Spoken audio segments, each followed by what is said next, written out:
voudrais aujourd'hui non ne pas faire un discours académique, mais surtout échanger, partager avec vous les ambitions de mon pays, le Maroc. Un pays résolument engagé dans la modernité, un pays qui en veut, un pays qui a une vision, un pays qui a un leadership et un pays qui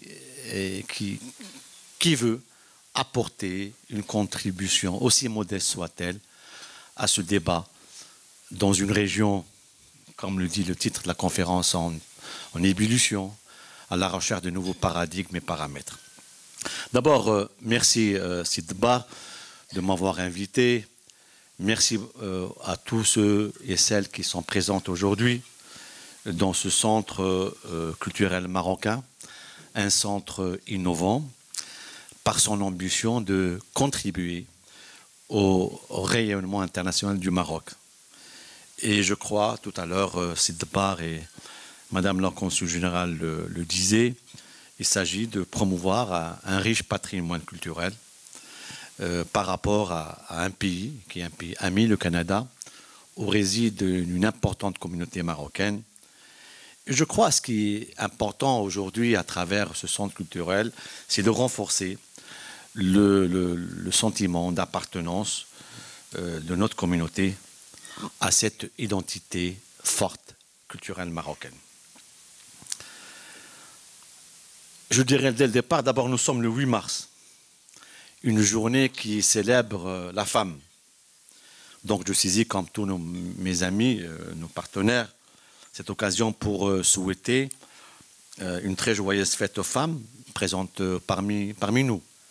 En tout cas, pour moi, la liberté, la dignité, l'émancipation, les droits de la femme ne sont pas l'engagement d'une journée. C'est un engagement constant, quotidien, dans la mise en œuvre de nos politiques publiques. Le Maroc a fait le choix depuis très longtemps, tout à l'heure j'en parlerai, de la démocratie, de l'ouverture, mais je crois que la parité homme-femme, chez nous, au Maroc, a été érigé en tant que principe dans la Constitution. C'est extrêmement important pour un pays arabe. Aujourd'hui, l'égalité du genre, elle est consacrée dans notre Constitution. Donc, le Royaume s'engage à combattre, bannir toute discrimination. Je crois que c'est justement grâce au leadership de Sa Majesté le roi Mohammed VI que notre Constitution aujourd'hui consacre cette égalité homme-femme. Et à travers une série de réformes, je ne pourrais pas en parler aujourd'hui, mais je crois que le choix que nous avons fait est un choix judicieux, parce que la femme est importante dans notre société, elle joue un rôle fondamental, et je crois que si aujourd'hui nous sommes là où nous sommes, c'est parce que nous avons pris des décisions et fait les choix nécessaires, notamment celui de l'égalité homme-femme. C'est important. Cela ne veut pas dire que nous avons tout fait. Il reste encore des choses à faire, mais l'engagement est là. Nous voulons aller dans le cadre de ça. Alors, aujourd'hui, j'aborderai deux thématiques essentielles. Je voulais partager avec vous où nous en sommes dans la construction de notre État démocratique. Et ensuite, je crois qu'il y avait une demande, et c'est vrai, c'est important. Le Maroc est devenu aujourd'hui une plateforme pour les investissements. Est devenu une plateforme pour les investissements dans un continent en devenir qu'est l'Afrique. Et je crois tout à l'heure, je parlais avec mes amis canadiens, ici, là, de cette priorité marocaine. Je voudrais saluer, avant de rentrer dans le débat, une amie qui est là, un ambassadeur qui était accrédité au Maroc, avec laquelle j'ai travaillé pendant 3 ans, Carmen, n'est-ce pas?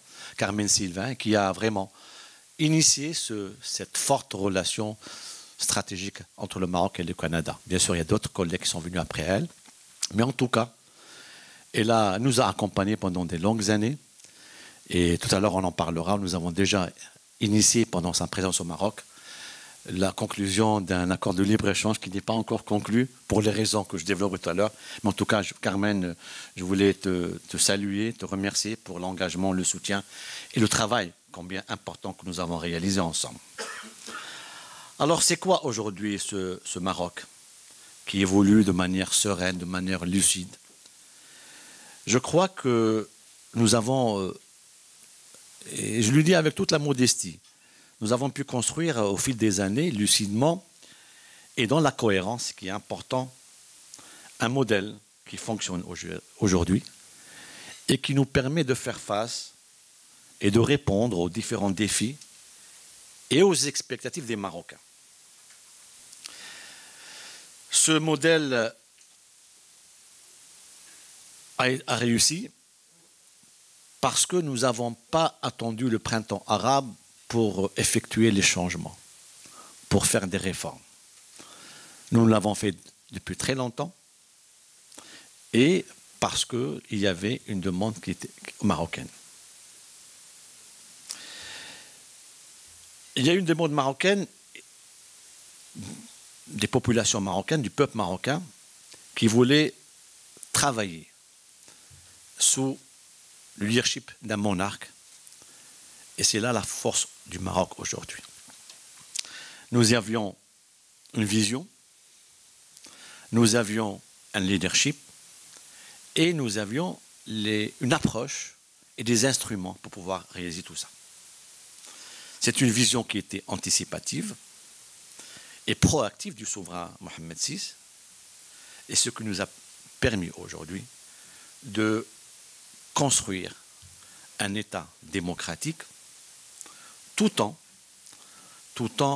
renforçant notre cohésion nationale. Et je crois que c'est ce qui est important et ce que nous partageons peut-être avec, je disais hier à Laval, le Maroc et le Canada peut-être partagent ce fort attachement à l'identité. Notre identité marocaine, elle est plurielle, elle est arabe, elle est africaine, elle est amazigh, elle est hébraïque également et méditerranéenne. Et je crois que si nous avons pu forger un modèle sociétal inclusif et réaliste, c'est parce qu'on a pu faire cette lecture décomplexée, une lecture franche des réalités qui font ce Maroc d'aujourd'hui. Un Maroc comme le Canada, comme le Québec, fortement attaché à son identité qui est plurielle. Alors, quels sont le référentiel de ce modèle marocain? D'abord, une stabilité confirmée de ces institutions. Parce que sans les institutions, on ne peut pas aller de l'avant. Tout à l'heure, je disais, le deuxième élément qui est fondamental aussi, c'est une vision claire pour l'avenir de la nation. C'est-à-dire construire un État démocratique. Parce que si nous voulons interagir avec un monde de plus en plus complexe, de plus en plus illisible, il faut que nous partagions les mêmes valeurs. Et ces valeurs, c'est des valeurs universelles. Droits de l'homme, démocratie, etc. Le troisième élément de notre... Je vais essayer de développer ça rapidement pour que je vous laisse le temps de déguster ce fameux tagine qui attend. C'est des transformations effectives grâce à la mise en œuvre d'infrastructures modernes et des grands chantiers structurants. Pour ceux que, Carmen, si jamais tu reviens au Maroc, tu ne vas plus reconnaître. Les autoroutes partout, qui est jusqu'à Agadir, le TGV qui va être le LGV en 2018. Donc voilà. Alors la stabilité, je vais aller un peu rapidement, mais on pourra peut-être partager pendant le dessert. D'abord, une nouvelle constitution qui consacre le processus de réforme politique est irréversible, égalité homme-femme, les élections transparentes. On n'a pas de complexe maintenant à organiser des élections. D'ailleurs, les dernières élections au Maroc en 2016, c'était transparentes, libres, qui ont donné une certaine configuration politique un peu effritée, mais en tout cas, c'est des élections qui ont permis au Maroc d'approfondir sa démocratie. La vision claire, le deuxième élément fondement, c'est la vision claire pour l'avenir de la nation, mais sur le leadership de Sa Majesté Mohamed VI. C'est une vision qui est claire, c'est la construction d'un État démocratique, c'est une vision globale, elle consacre l'ensemble des paramètres du développement, c'est-à-dire le développement politique et le développement économique, tous les deux doivent aller de pair. Et ce qui nous a permis aujourd'hui de façonner un modèle spécifique et qui appréhende nos besoins, mais également reflète notre identité. Développement humain fondamental, parce qu'il fallait, tout à l'heure je disais, il fallait promouvoir simultanément ces deux tracks, hein, le développement politique et le développement économique. En tout cas, sur la stabilité, ce qui est l'élément fort au Maroc, parce que nous avons toujours considéré chez nous les changements comme une opportunité d'amélioration, plutôt que passer du temps à résister le changement. Nous avons vu le changement dans le monde arabe, comme une opportunité pour aller plus vite et au-delà. Bien sûr, nous avons encore d'autres chantiers que nous sommes en train de mettre en œuvre. C'est comme là, bon, on peut même ici bénéficier de l'expérience du Canada, la question de la régionalisation avancée, la décentralisation. Deuxième fondement, les transformations effectives. Il s'agit donc d'une dynamique des chantiers structurants que nous avons mis en œuvre. Tout a changé, infrastructure, port, TANGEM, etc. Je parlerai tout à l'heure dans ma deuxième partie sur les transformations économiques. Alors, qu'est-ce qui fait aujourd'hui que ce modèle marocain a réussi? D'abord, son ouverture sur le monde, c'est extrêmement important. Le Maroc a toujours été un pays qui a échangé avec le monde. C'est important pour nous, c'est avec l'Afrique, avec l'Europe. Et je crois que je salue la présence du président de la Chambre de commerce de Montréal et bien sûr également les entrepreneurs qui sont là, pour dire que nous avons des atouts extrêmement positifs pour attirer l'investissement et pour travailler ensemble.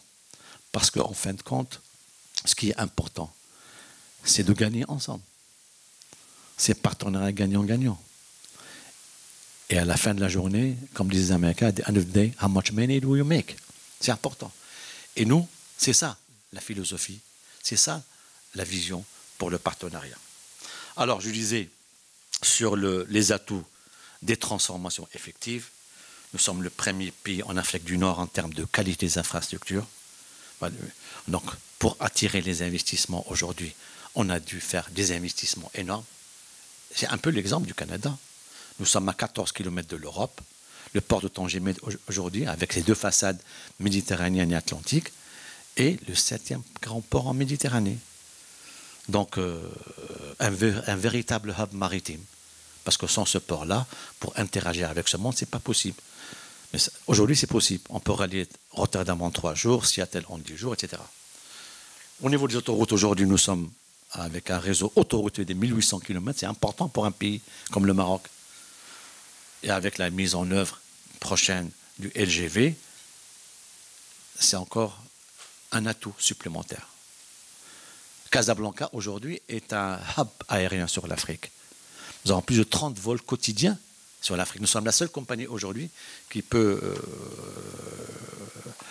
relier le Nord et l'Europe et l'Amérique. D'ailleurs, le vol de la Royal Maroc sur Casablanca a des continuations sur 30 capitales africaines, Kinshasa, Cotonou, etc., Niamey. Le deuxième élément de cette transformation, c'est notre capital humain, qui est jeune, qualifié et performant. Je sais aussi, hier, j'ai visité des laboratoires à Laval et je suis content et honoré de voir que le Canada aussi bénéficie aujourd'hui de cette expertise marocaine. Des grands laboratoires sur la photonique, par exemple, sont gérés par des Marocains. Ça m'a fait plaisir. J'étais honoré de voir aujourd'hui que des Marocains, des hommes et femmes, des scientifiques, qui travaillent dans des secteurs pointus pour l'avenir de la technologie en photonique, en fibre optique, etc. Et avec le soutien de nos amis canadiens. Bien sûr qu'ils sont devenus entre-temps canadiens, mais en tout cas, on est heureux. Donc nous avons une population active, un niveau de formation professionnelle qualifié, adapté aux besoins. D'ailleurs, nous avons au Maroc à peu près 332 établissements de formation professionnelle et même universitaire. Et nous pensons même travailler avec le Canada, avec Laval, qui a déjà un bureau au Maroc, une antenne. Donc, et des capacités linguistiques. M. Bensoussan, qui est là, le président, là, me dira que les Marocains peuvent parler espagnol, français, anglais, arabe, sans aucune difficulté. Et la maîtrise des nouvelles technologies d'adaptation. Troisième, Monsieur le Président, élément, c'est un climat des affaires favorable, parce qu'il fallait, pour pouvoir attirer de l'investissement, travailler en Afrique, il fallait avoir un climat des affaires favorable. Et donc, nous avons mis un certain nombre d'instruments qui nous permettent de garantir les investissements, de faciliter. Ce n'est pas évident. Il faut continuer parce qu'il y a des réformes au niveau de la simplification des procédures administratives. Parce que le businessman, il vient, il faut qu'il ait tout de suite. Sinon, il part demain, il part. On a compris ça. Et c'est pour ça que nous avons des grandes success stories. Bombardier au Maroc, qui l'aurait imaginé il y a 5 ans. Renault, et Peugeot maintenant, et des grandes entreprises. Parce qu'il y avait une vision, il y avait une volonté politique. Parce que les investisseurs ne viennent pas mettre leur argent. Surtout à un moment où nos partenaires, je ne sais pas s'il y a des amis européens, aujourd'hui où l'Europe est en crise, où l'Europe est divisée, et où l'Europe n'a pas d'ambition. Je crois que cette projection transatlantique du Maroc est là, pour voir un peu. Je parlerai de l'Europe, parce que l'Europe, c'est également un partenaire, parce que nous avons négocié un accord de libre-échange.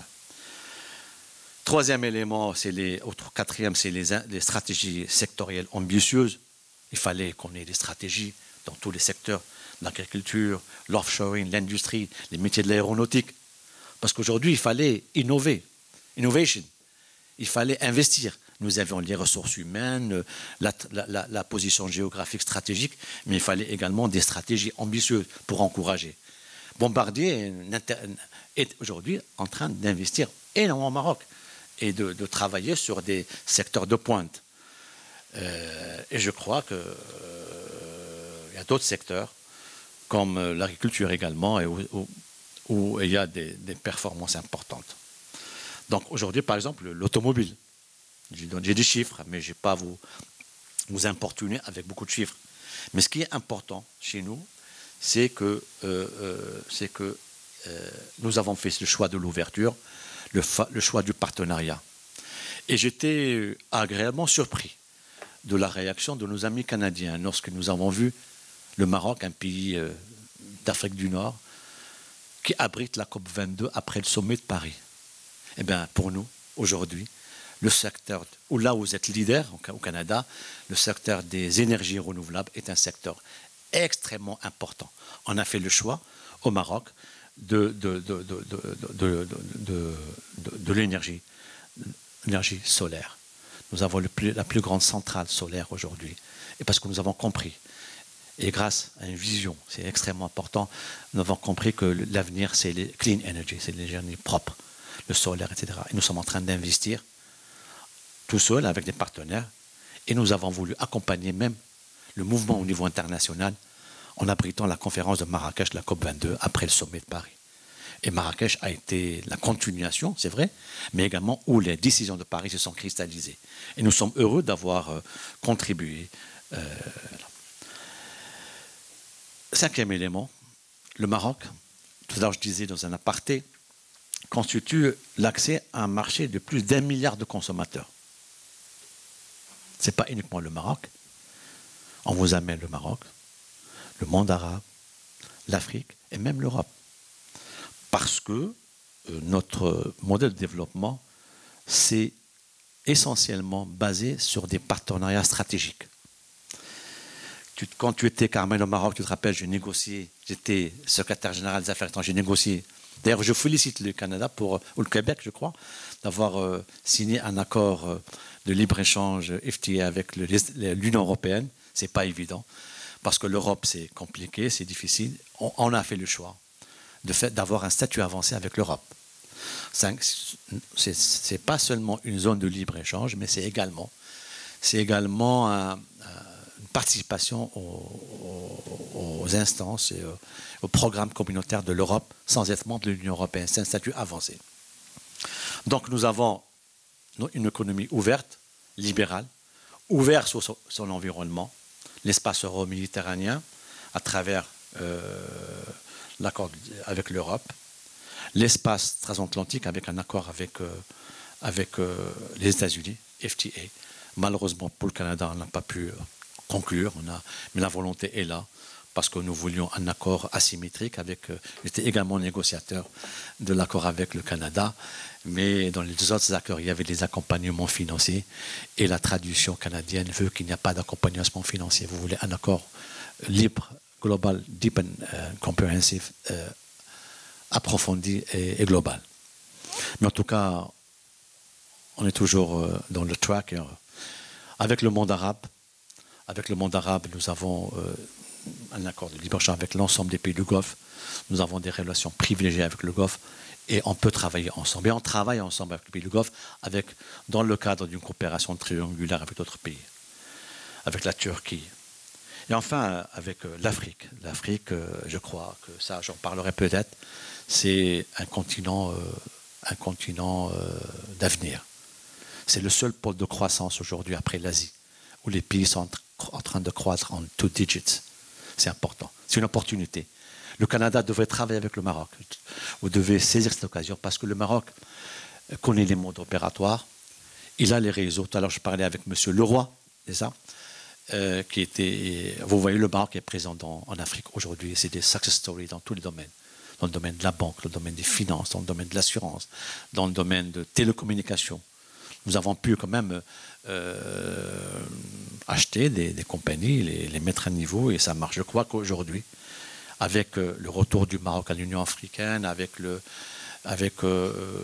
cette expertise, le hub de Casablanca et l'expertise que nous avons avec l'Afrique, je crois qu'aujourd'hui, le Maroc se présente en tant que hub économique et financier ouvert sur l'Europe, mais également sur l'Afrique. Parce que il s'agira, je crois que, si je peux dire, pour nos amis canadiens essentiellement, d'optimiser sur cette situation stratégique du Maroc. Et je crois que nous avons la possibilité de travailler ensemble pour gagner de l'argent. Je crois aujourd'hui, nous sommes le 2e investisseur dans le continent. C'est important. Et je crois qu'avec votre expertise aussi, avec votre savoir-faire, pourquoi pas ne pas travailler ensemble. Nous avons, je disais, l'expertise, la connaissance des marchés, mais nous avons également le financement. Et je crois que le fait d'avoir maintenant à Casablanca Finance City, c'est un moyen pour accompagner. L'argent existe. C'est les idées qui sont importantes. Parce que l'argent, on peut le trouver partout aujourd'hui, il n'est pas cher. Il y a les financements des pays du Golfe qui ne souhaitent que des projets bancables pour pouvoir investir. Mais il y a cette valeur ajoutée. Cette valeur ajoutée, et je le dis aujourd'hui avec toute aisance, nous, on peut travailler ensemble. Pendant longtemps, l'Atlantique nous a séparés. Je parle du Maroc et du Canada. Alors que nous sommes voisins. Casablanca-Montréal, c'est 6 heures de vol. C'est l'Atlantique qui nous sépare. Il y a également la langue. Je crois que moi j'étais impressionné hier par Laval. Hein. Je n'ai jamais vu un aussi grand campus, des gens qui travaillent sur l'avenir. Vous êtes leader dans le monde de l'environnement.